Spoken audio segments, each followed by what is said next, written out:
Merci beaucoup pour ces éléments de réponse.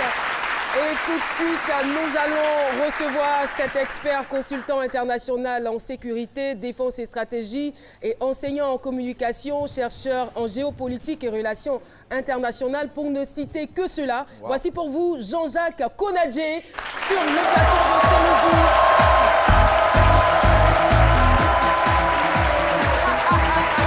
Bonjour, installez-vous.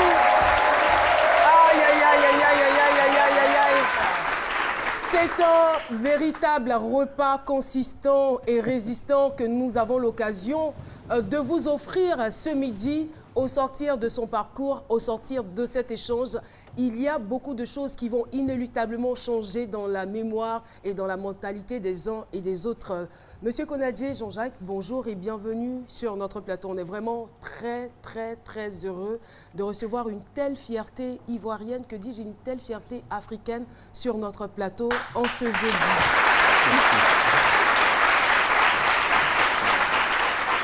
Bienvenue.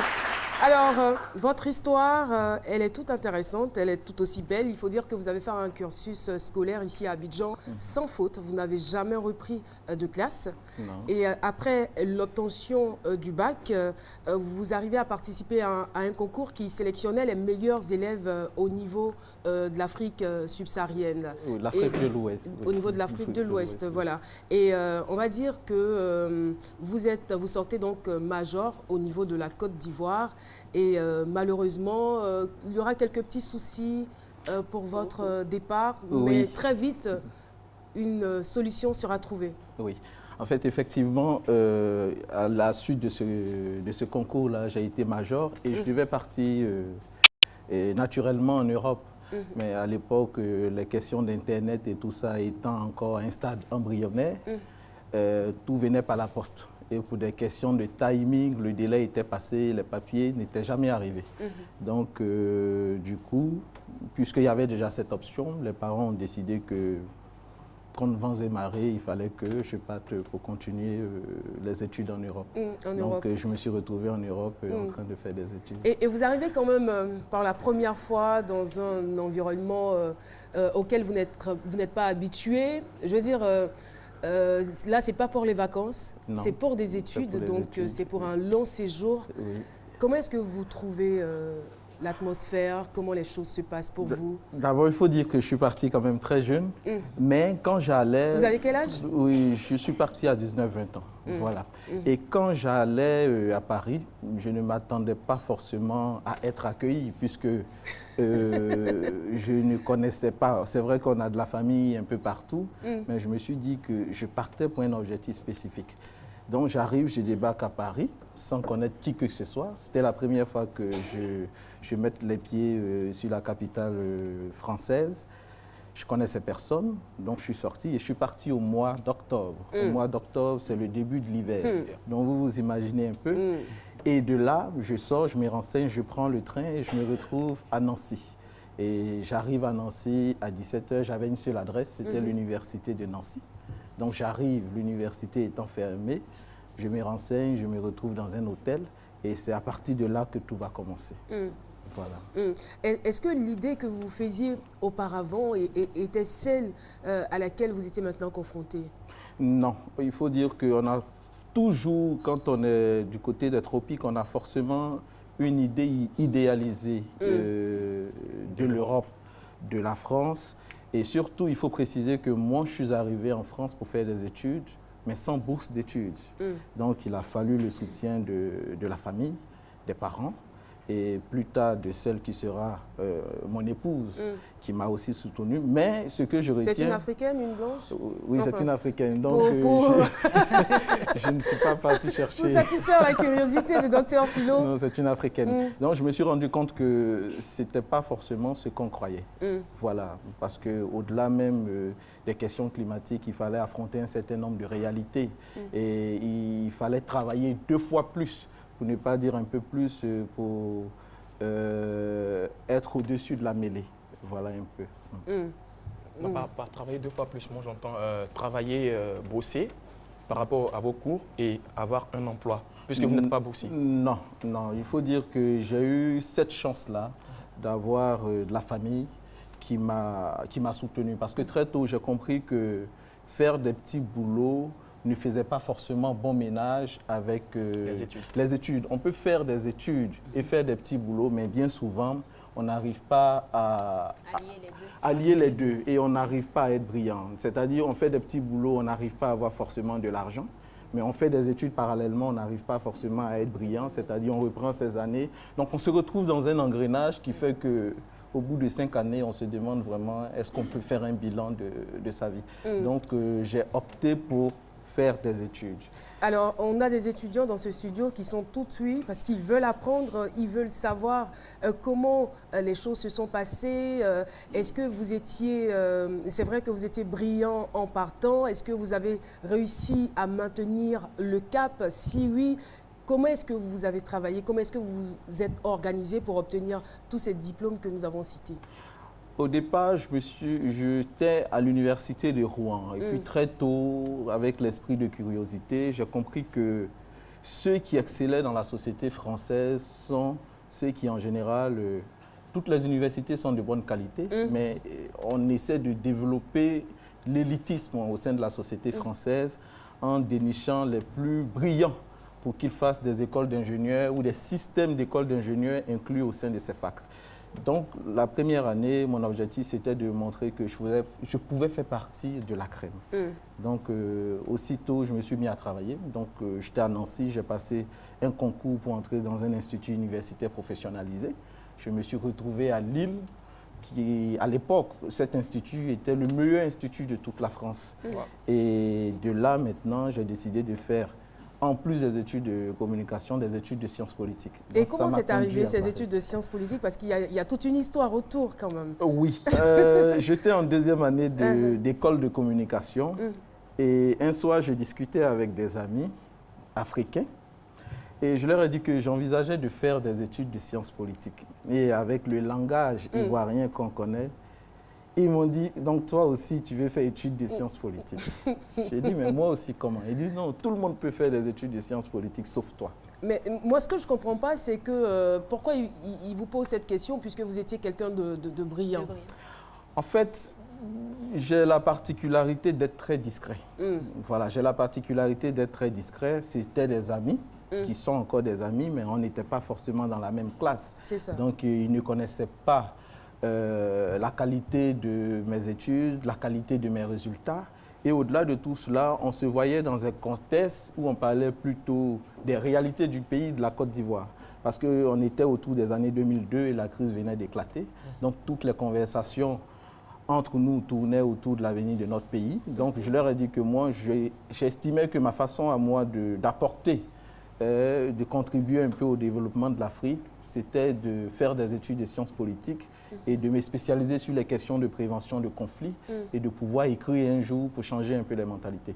Donc, ils ont estimé que j'étais bien pour la communication et que Sciences Po, parce que parler de Sciences Po en Europe, c'est l'élite des élites, c'est la crème de la crème. Donc, ils ont estimé que voilà un petit Africain qui arrive. Vu que la plupart des grands politiques que nous connaissons en Europe sont... Ils sont pratiquement tous sortis des sciences politiques et après, ils ont fait l'ENA ou bien ils ont fait Normal Sup. Mais en tout cas, la plupart des gens comme Jacques Chirac ont fait sciences politiques, François Hollande et tout cela, ils ont fait sciences politiques. Voilà, donc ils ont estimé que j'arrivais fraîchement de l'Afrique parce que ça faisait 2 années. Et que, bon, on n'avait pas un moment du mal à joindre les deux bouts. Et comment est-ce que je pouvais être aussi ambitieux? Donc, j'ai appelé celle qui est devenue aujourd'hui mon épouse. Je lui ai dit, mais voilà ce que ces gens-là viennent de me dire. Elle dit, bon, c'est parce qu'ils ne te connaissent pas assez. Moi, j'ai veillé toute la nuit pour faire mes dossiers ce même soir. Et le lendemain, j'ai postulé dans tous les instituts d'études. Donc, ça a été quand même une source de motivation. C'est vrai que l'ambition était là, voilà. Mais en même temps, on se dit, il y a un défi qu'il faut relever. Il y a un défi qu'il faut relever. Ça a éveillé en moi, je vais dire, le désir d'aller plus loin et de leur montrer qu'ils s'étaient trompés ils avaient fait une erreur d'appréciation. Donc, du coup, je me suis retrouvé à Paris. L'année qui suivait, je me suis inscrit en maîtrise de communication et en licence de sciences politiques. Et là, après, un diplôme d'ingénieur.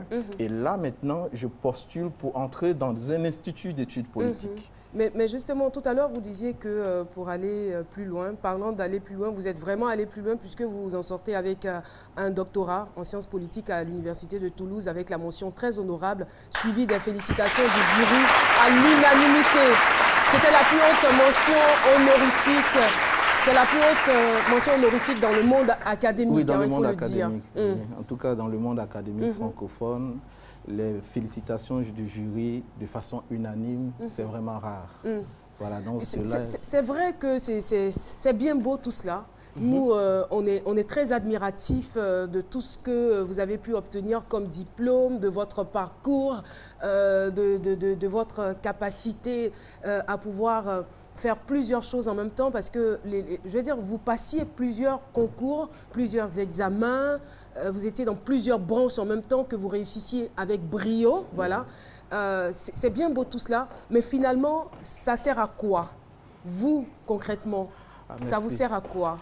Ça sert d'abord à appréhender le monde autrement. Parce que tout dépend des objectifs qu'on se fixe et tout dépend de la façon dont on appréhende une profession ou bien une carrière.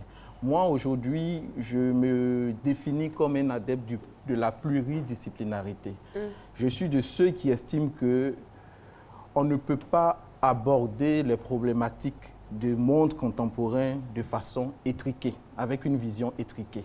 Donc, le fait d'avoir fait ces études-là, ça me sert beaucoup parce que ça me permet d'avoir plusieurs casquettes, mais ça me permet aussi, à travers mes publications que je fais, de pouvoir toucher du fond vraiment un certain nombre de problématiques. Moi, je prends un exemple, si je veux traiter de la question terroriste, je prends un exemple, je ne pourrais pas la limiter à la norme sécuritaire parce que ça fait appel à un certain nombre de problématiques comme la sociologie, l'éducation, la communication, parce qu'il faut sensibiliser la population pour qu'elle soit davantage vigilante. Voilà un peu. J'ai l'impression que c'est quand même, ça relève encore du domaine théorique. Et je vais vous poser une question peut-être plus directe qui va vous permettre d'intervenir et nous dire ce que vous savez, par exemple, par rapport aux différents mots que l'Afrique connaît. Est-ce qu'en tant que doctorant en sciences politiques, vous êtes aujourd'hui capable de pouvoir trouver des solutions à ces mots-là? Les solutions sont toujours trouvées, mais par moment, comme vous l'avez si bien dit, ces solutions-là restent à un stade académique. Pourquoi? Parce que nous sommes chargés de penser la société, de penser ce qui se passe dans la société, de faire de la prospective. C'est-à-dire, à partir d'aujourd'hui, avec nos écrits, on peut déterminer ce qui se passera dans 5-10 ans. Mais on soumet nos réflexions aux hommes politiques. Donc, ce sont les hommes politiques maintenant, c'est à eux de traduire en action. Par quel canal? Par le canal des publications, par le canal des conférences, mais surtout par le canal des consultances. Parce que bien souvent, il y a des personnalités politiques ou bien des ministères qui peuvent solliciter des études, commanditer une étude sur peut-être l'avenir de l'Afrique, sur les questions de sécurité à l'horizon 2020. Moi, je peux vous montrer des publications, je ne suis pas venu avec ces publications, où déjà en 2007, j'attirais l'attention sur le fait que l'Afrique de l'Ouest serait le terrain de jeu des groupes terroristes, déjà en 2007. Mais ça dépend d'un certain nombre de choses qu'on avait pu lire. Mais vous vous basiez sur quoi, justement? On se base sur les lectures et à partir de ces lectures, on fait ce qu'on appelle la prospective. C'est-à-dire, si par exemple des personnes ou bien une communauté a pu se lever pour revendiquer une portion d'un territoire, cela veut dire que ça peut se généraliser. Ça, c'est de un. De deux, on avait compris aussi qu'au niveau de la Libye, c'était déjà en 2010 et en 2007-2008, au niveau de la Libye, on savait les ramifications que ce pays-là avec des groupes terroristes. Donc, on se disait que au cas où Kadhafi tomberait, ça serait vraiment l'apocalypse pour toute l'Afrique de l'Ouest. C'est-à-dire pour le Sahel, mais pour toute l'Afrique de l'Ouest. Ça, on le savait déjà. Donc, on a écrit. Et on a même fait des suggestions. Maintenant, nous, on se limite à ce niveau. Maintenant, c'est ceux à qui ces études-là sont destinées qui doivent les prendre et les traduire en actions concrètes. Mais qu'est-ce que vous faites pour que ces études-là... Parce que moi, je suppose que vous avez travaillé, c'est vous ménage, vous avez bossé, vous déposez. Qu'est-ce que vous faites pour que ces études-là soient prises en considération par les hommes politiques? Vous déposez, vous donnez d'eau. Non, on ne dépose pas. Non. En fait, on passe par plusieurs moyens. D'abord, c'est d'attirer l'attention à travers les colloques, les conférences, comme je l'ai dit. Mais c'est surtout parce qu'on est tous en contact avec des personnalités. Et il y a aussi des espaces d'expression médiatiques. C'est-à-dire, quand on invite un conférencier ou bien un spécialiste de certaines questions au cours d'une émission, c'est le fait que cette personne-là apporte une analyse critique sur une problématique donnée, c'est une façon d'attirer l'attention des personnalités. Donc, ce n'est pas de façon directe au fait. Voilà. Pas tous les canaux. Ceux qui ont la personnalité de côtoyer les hommes politiques, sans faux fuyant, ces personnes-là, par moment, leur disent que voilà ce qui peut se passer, voilà ce qui ne doit pas se passer. Maintenant, c'est à la discrétion de ces hommes politiques-là. Parce qu'il faut dire qu'il y a des études qu'on peut mener qui peuvent aller contre peut-être des prises de décision immédiates pour peut-être un pays donné.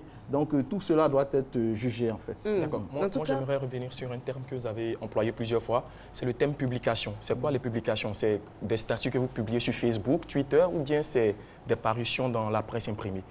Non, ça n'a rien à voir. Au-delà de la presse imprimée, c'est la presse scientifique. D'accord. Une publication, c'est un écrit qui reçoit la caution de ses pairs. C'est-à-dire, par exemple, je peux décider d'écrire sur l'enjeu, un sociologue peut décider d'écrire sur le rôle de l'émission C'est Midi dans le divertissement des Ivoiriens. Et pas seulement. Non, pas seulement, il y a l'éducation aussi, il y a l'éducation. Mais j'ai pris l'aspect divertissement. Voilà, il y a l'éducation. Donc, en ce moment-là, il mène une réflexion, il mène des enquêtes, il vient, il interviewe docteur Philo, madame et vous, et il interviewe la population, il écrit et il soumet cet écrit-là à un comité d'experts chevronnés qui estime qu'effectivement, l'approche que vous avez adoptée, c'est vrai, C'est Midi, c'est une émission qui est une référence en Côte d'Ivoire et qui mérite peut-être davantage de soutien parce que ça permet aux Ivoiriens d'être non seulement éduqués, divertis, mais ça permet aux Ivoiriens de découvrir beaucoup de choses et surtout, ça contribue à la cohésion sociale. Vous avez tout dit. Merci beaucoup. Belle analyse de notre chercheur, j'ai envie de dire. Et là, vous recevez le 3 décembre 2016 le prix d'excellence Gotha Noir d'Europe en la qualité du meilleur chercheur afro-caribéen de toute l'Europe. Que représente ce prix? Déjà, félicitations. Merci beaucoup. Merci. Voilà, c'est le prix. Oui. Voilà. Il est magnifique.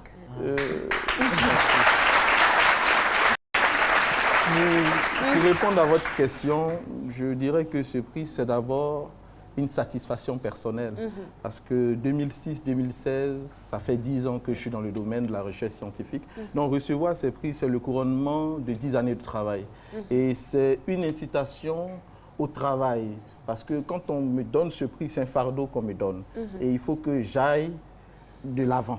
Il ne faudrait plus que je sois statique, mais j'aille de l'avant. Mais pour le profane qui vous écoute, quand on parle du prix d'excellence Gotha, je veux dire, ça veut dire quoi concrètement? Le prix d'excellence Gotha, c'est un prix qui est né à partir d'une observation. On s'est rendu compte que la société française et européenne étant multiculturelle, permettez-moi l'expression, toutes les communautés faisaient la promotion de leurs élites. Et qu'au niveau de l'Europe, chaque fois qu'on montrait des Africains, c'était par moments de façon négative. Donc, il y a un cercle de réflexion qui est né, qui s'appelle le Club Efficience, qui fait la promotion depuis 10 ans de l'élite afro-caribéenne. C'est-à-dire qu'il regarde dans tous les domaines, partout où il y a des afro-caribéens, on essaie de faire leur promotion. Donc, il y a dans le domaine de la culture, des arts, dans le domaine de la médecine, de la recherche scientifique. Et moi, la particularité, c'est que pendant 3 fois de suite, j'ai été l'une des personnalités françaises au parcours académique exemplaire. Donc, je figurais 3 fois de suite dans un livre qu'on appelait le Gotha Noir de France. Et en 2016, ce livre-là s'est ouvert à toute l'Europe. Et j'ai eu la particularité de faire partie des 400 personnalités afro-caribéennes au parcours exemplaire. Donc, c'est à l'issue de cela Merci. Et c'est à l'issue de cela, madame, qu'ils ont estimé que j'avais des écrits qui avaient contribué à la compréhension de certaines problématiques des sciences sociales à l'échelle mondiale, au niveau des questions de défense, sécurité, stratégie. Donc, ils m'ont attribué ce prix-là. Et la musique n'est pas concernée par la musique ou la danse? Si, la culture, la musique. Ouais, parce que Gotha, c'est pas trop loin de Zota aussi. Dans différents... La musique, et pour la petite particularité... Pour la petite particularité, ou la petite précision, c'est que le directeur général de la RTI, lorsqu'il était en France, il a eu l'occasion et le privilège de figurer dans le premier Gotha noir de France. Donc c'est vraiment Alors on n'est pas étonné, hein? On n'est vraiment pas étonné. Ça par contre, on ne le savait pas. Merci de nous avoir communiqué cette information. Merci, et je veux revenir sur un fait, c'est vrai que nous sommes pratiquement au terme de l'entretien. Vous m'avez raconté une histoire qui m'a vraiment donné à réfléchir par rapport, je ne sais pas, vous étiez en 2e année d'université avec une prof. Non, j'étais inscrit en maîtrise de communication, et en licence de sciences politiques. Je faisais 2 licences et puis une maîtrise en même temps, dans différentes universités. Et en fait, ce qui m'a impressionné, pourquoi ça m'est resté, c'est qu'on avait donné un devoir en tant qu'étudiant, mais comme je n'étais jamais là, j'avais les bonnes notes, ça leur paraissait bizarre. Donc, on donne le devoir et... Vous n'étiez pas là parce qu'occupé à d'autres études? Occupé à d'autres études, je prenais des photocopies de certains de mes camarades et je travaillais avec ça. Et ce qui se passe, c'est que la dame, elle me donne 0 plus 1 pour l'encre que j'ai pris pour écrire. Donc, je dis, mais comment elle peut faire ça? Je l'appelle, je me présente, je lui ai dit, oui, mais j'ai dit, mais vous m'avez donné 0. Elle dit, mais c'est normal que je vous donne 0. Puisque ce travail-là ne vous ressemble pas, vous avez plagié, et surtout qu'elle avait vu mon nom et j'étais le seul noir dans la salle. Donc je lui ai dit non, vous vous trompez, et que ce travail-là, je l'ai fait dans d'autres contextes. Mais ce n'était pas aussi poussé que ça, parce que je fais des études de sciences politiques ailleurs. Et on a discuté pendant 45 minutes. Et au sortir de la conversation, elle m'a dit que le travail que j'avais fait était digne d'une réflexion d'un professeur d'université. À mon âge. Et qu'elle était obligée de me donner la meilleure des notes. Voilà. Donc, ça a été une histoire qui m'a beaucoup marqué. Voilà, vraiment... J'ai pas envie de dire, on est vraiment rassasiés, mais on est tellement édifiés. Mais justement, qu'est-ce que vous faites pour susciter cette envie de réussir aux jeunes Ivoiriens, aux jeunes Africains, en dehors bien sûr de ce plateau de télévision? Oui, bon, c'est l'opportunité pour moi de vous dire merci, parce que c'est à travers ce genre de canal-là qu'on réussit à toucher du grand monde. Mais j'ai pris l'initiative de lancer dans un futur très proche un réseau d'excellence. Parce que je me suis dit qu'à ce stade-là, il faudrait contribuer à susciter cette envie de réussir là auprès de notre jeunesse. Il est vrai que nous sommes toujours définis comme des jeunes, mais il y a plus jeunes que nous. Oui, c'est vrai que vous êtes jeune, vous n'avez même pas encore 40 ans. Et cette jeunesse-là a besoin de repères, besoin de motivation. Donc j'envisage dans un futur proche de lancer ce genre d'initiative et à maintenant libre, essayer de partager et d'offrir ce que j'ai eu l'opportunité d'avoir. Ça, c'est de 1. Maintenant, parallèlement, je reste disponible pour toute personne qui souhaiterait m'approcher. C'est ça aussi, en fait. Ça. Voilà. Mais au juste, c'est quoi le succès, la clé de votre réussite? 2 options, hein. On va voir.